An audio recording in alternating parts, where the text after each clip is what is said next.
It's Wild 94.1, the Bears Party Station, the freaking Puerto Rican Rich Ortiz here. And I have somebody in the studio that would probably kick my ass along with 5 other people if they even tried to jump him. I got Geane Herrera of the USC. Hey, man. How you doing, man? I'm doing great, man. Just happy to be on the show with you guys. Good vibes. Hey, thanks for coming in, my dude. I know you got a busy schedule. You got a big fight coming up November 26th, Melbourne, Australia. My man's fighting the flyweights. Hey, man, tell me a little bit about that. Tell me a little about so tomorrow, I get on a plane for 52 hours to go down under.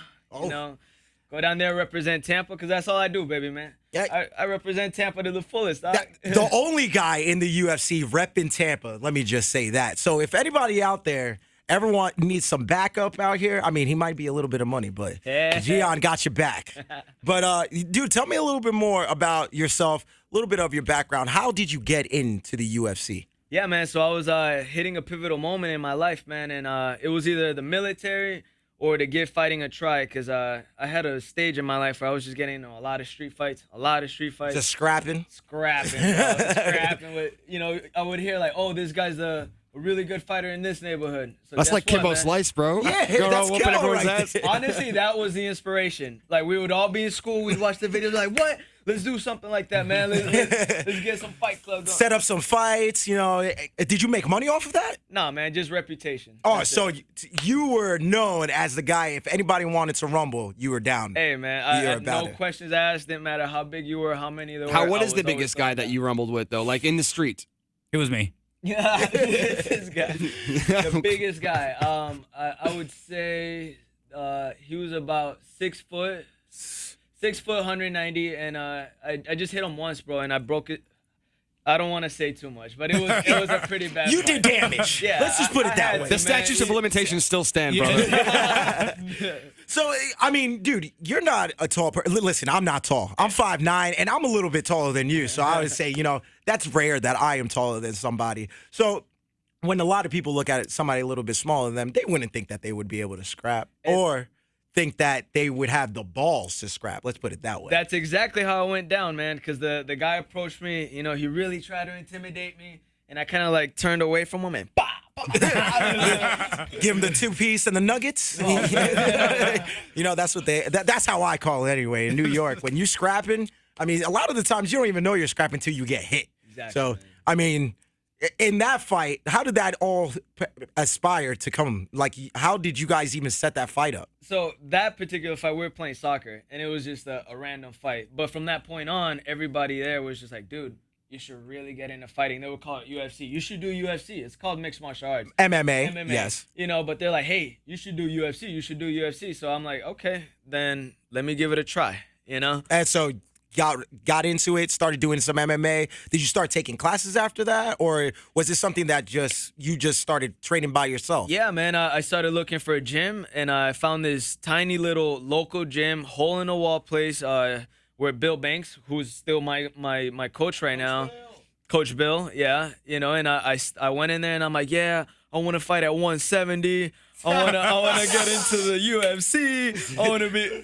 Are you gonna weigh in with weights on you? I know, right? I don't know how you can make 170. I was just talking crazy, man. I was a young kid, 19 years old, just trying to pursue it. Because for as long as I can remember, man, I've always been scrapping since a little kid. Mm-hmm. You would think like, hey, where does this stem from? Yes. Like, what's the psychological reason behind this? I couldn't tell you. All I know is that I've been fighting. It's really that you just felt like beating people's faces in. It feels like. Hey, right? Hey, there's a certain pleasure you get from it. And why not get paid for it? Damn right, man. Well, let's talk a little bit more about how actually you got into the UFC. Because there's a lot of different ways people could get into it. I know me, I wrestled in high school. Yeah, how did you get in the UFC? Yeah, I'm not in it. That's the thing. In high school, when I was coming up in high school, I wrestled. And UFC was just getting to the point where it is nowadays, It was just gaining that traction and that popularity. So how did you actually get into the UFC? What did you do to get into the UFC? Yeah, man. Well, in the state of Florida, you have to do some mandatory amateur fights. So like everyone else, I started out as an amateur. I fought in the state of Florida. I fought in Tennessee. And then I got a call from a local promoter, Joe Valdez, here for the RFC in Tampa. And then he's like, hey, you want to go pro? I'm like, yeah, let's do it. Went in there, fought the top 8 guy in the state as for my first fight. Dominated the bout, and then from then on, man, I just started accumulating not just fights but finishes. You know, people like to see people that finish fights. Nobody likes to see a decision. Yeah, Everybody man. wants to see somebody get knocked out. And Somebody, boy, is it dangerous to leave it in the hands of a judge sometimes. exactly, man. You run that risk. You know, never want- AKA Nate Diaz, Conor McGregor, Well, the first that's fight. you know, I love them. I know you do too. But those are kind of guys. Those are the kind of guys that they go 5 rounds and they can go 10 or 15, but they shouldn't be leaving in the hands of the judges because no, for sure. just their style of fighting really doesn't equate to what the judges, you know. Exactly, man. And in my eyes, it's about being efficient. And what I mean by efficient is going in there and not completely killing yourself and getting your opponent out of there as quick as possible. True. So now let's talk about the transition just from fighting and scrapping into the UFC, because you can't just go into the UFC and start throwing those hands. Nah. Like I said before, a lot of people have wrestling backgrounds. You know, people are college wrestlers. Some people have Muay Thai, you know, different kinds of martial arts. So what did you change up from when you were just fighting on the streets to when you got into the UFC? The discipline, man. As soon as I started doing that, there was no more fighting in the streets. You know, I grew up really fast. I became mature. So you matured even, you know, from fighting, getting into the UFC, it was a maturity thing more so. It was, man, you know, because that was just a stage in my life. You know, most of us go through these little periods in our lives where we're just either completely crazy or decently crazy, you know? You know? I would say so. Right? So, I mean, you have to be at least a little bit crazy to want to get into the ring with somebody else that wants to beat your face. Exactly. That's what it is. You know, my opponent's training his ass off, but hey, I'm training my butt off too, man. And No, for sure. So now let's talk about a little bit more about yourself here, because I know that this is a big fight for you. Might not be a title, but it's a big fight for you. Tell us why this is a big, important fight for you. Yeah, man. Unfortunately, this is my last fight in my UFC contract. I had a 4-fight contract with them. Okay. So this is my last fight in my contract. I'm looking to renew my contract. So in order for me to do this, I have to go in there and put on the performance of my lifetime. For sure. So, I mean, performance of your lifetime doesn't mean just win. I mean, a performance of your lifetime, even if the other fighter is someone, because obviously they're training the same way you are, you could still win, but still lose, if I make any sense. Explain that a little bit. Yeah, that's the beauty of the game. Anything can happen at any given moment, you know, and I keep that into consideration with everything that I do as far as my training goes, because you got to go in there and expect the unexpected and be able to come out on top. Oh, for sure. Everybody wants to win at the end of the day. Come on, man. I mean, nobody more wants money too. Exactly. You know, like I don't do it honestly. Like money is part of it now. I didn't do it for the money. I do it to become a better athlete, a better fighter. But at the end of the day, I got bills. I got a son to take care of, and I gotta get paid, baby. It's life. That's it. It's life. That's exactly what Living it a is. rap song. You got to grind, man. You got to grind. And you know, the fighting in the UFC and outside of the UFC is not the only battle you've been through. I mean, you mentioned your son, and that was quite a battle in a fight that you actually had to really fight, and you became victorious at the end of it, but was that a hard battle, right? Absolutely, man. I'm still going through it. It's the custody battle for my son. That's where every penny that I've made from the UFC has gone to. Oh, sure. You know, but now luckily my son lives with me, and so go. it's all worth it. You know, whatever it is that I'm going through life, it is worth it, because at the end of the day, I got my son by my side. And you're doing it for your son. That's it, man. I'm just trying to provide for him and give him a life that I wish I could have had. All right. You feel me? So let's talk a little bit about your division. Your flyweight, which is what weight class is that? You're walking What- around looking like a welterweight right now, all cock diesel. Yeah, dude, I'm looking at you. Okay, please don't rip that nice shirt. I know, right? It's a dope shirt. I feel like I need to go in the gym right now. 'Cause- I feel like you do too.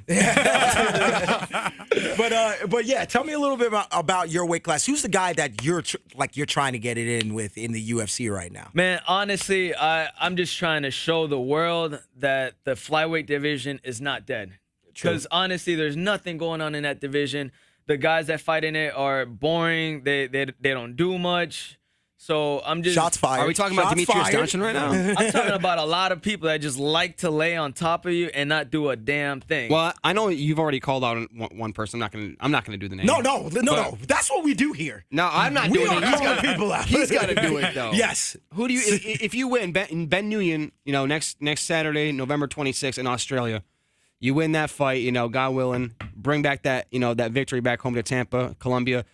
Who you got your eye on next? Honestly, man, I know you guys want to hear a name, but right now my only focus is on Ben. He's focused, man. Yeah, I'm right. focused. Don't worry. Next time I'm back in the studio, I will drop names and I will let you know exactly who I'm thinking about. But right now, the only man that's on my mind, the only fight that's on my mind is with Ben. He's not looking past it. Oh, well, That's all what he's right. Well, trying to then say. how do you have, I know you've been training. You got 3 days. You're doing conditioning. You're doing grappling, and you're doing striking, 3 times a day.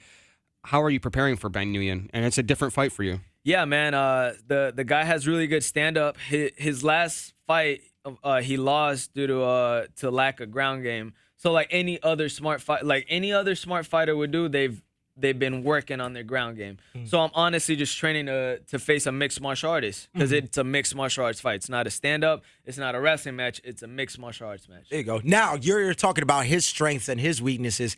What would you say your strengths and your weaknesses are? First, strengths. What would you say your strength is in your UFC fight? I say my strength, my number one strength would be my heart, man. Because I could be in there, just going balls to And the that's wall, something bro. you can't even measure. Yeah, you can't measure heart and you can't teach heart. No, definitely so not. I've been blessed. Maybe it's because of what I've gone through in life that I have the heart that I do. But I'm honestly, man, there's no quit in me. And I feel like that's the main ingredient for the recipe of a good fight. Jiu-jitsu isn't bad either, man. Yeah. So what would you say your weakness is? Now we talked about your strength. What is your weakness? My weakness, I would say distractions. Okay. But Distractions in the ring or distractions leading up to the fight? leading up to the fight. Okay. So, it's up to me to minimize those distractions leading up to the fight, which I feel like I've gotten better as my career progresses. And yeah, man, I feel a lot more focused now. I've gone through a lot of situations in life that has really taught me to value my time in the gym. So yeah, those distractions are being put aside. All right, definitely, dude. You talk a lot about your maturity and what you've been doing, not even just in your fighting, but you as a person. What is the next thing for you as a person, aside from UFC, what is the next thing that you want to work on within yourself? Well, from within myself, I could only be a fighter for so long, but then I have the rest of my life to be a human being. So every day I'm trying to grow as a human being. Like I told you, man, I've been through it, I've seen it, I've done it, and that really helps me see life a lot differently and appreciate things a lot differently. So what I really want to do later on in life is give back to the community, give back to kids that don't have much, and just be a role model for them because, man, I came up from nothing, bro, and I'm still trying to come up, but through hard work and dedication, I'm getting places, and I want to show people that if you stick with whatever it is that you're trying to do in life, you can make it too. There you go. Man right here in the UFC, he's a product of what he is saying. Came up from the streets, fighting, now in the UFC, fighting next week, next Saturday, November 26th, in Melbourne, Australia. Have you ever been in Australia before? Never, man. Hey, don't be beefing with the kangaroos, bro. They'll kick you across the I street. know, right? Fortunately, I'm fighting some other guy, not a kangaroo, because I hear they're vicious, dude. But nah, man. They got hands. Yeah, I know, right? I've got been it. wanting to go to Australia for some time, man. So do I. And, Right. I mean, too. you're getting paid to go there. on, I man. probably have to pay a couple of G's. I heard if the girls go down under down there. Ooh, I don't know about that. You're going to have to tell us. I won't be able to find out, man. Business only. Hey, you said it's the base party station. I'm just trying to party, bro. Hey, that's what we do here at Wild. We party. Hey, we'll party after the fight. There you Believe go. me. There you go. Hey, Hell yeah. guys, tune in. FS Sports, Fox Sports 1, correct? Next Saturday, November 26th, Geane Herrera against Ben Win. Gwyn. Nguyen. It's one of those names that it looks like an eye chart at the eye doctor. No, it's Vietnamese Smith is what it is. Oh, okay. Nguyen. So, Ben Gwyn, Nguyen, whatever you say it. Next Saturday, Fox Sports 1. You guys better tune in. It's free, man. You don't have to buy the pay-per-view. I mean, you that's don't.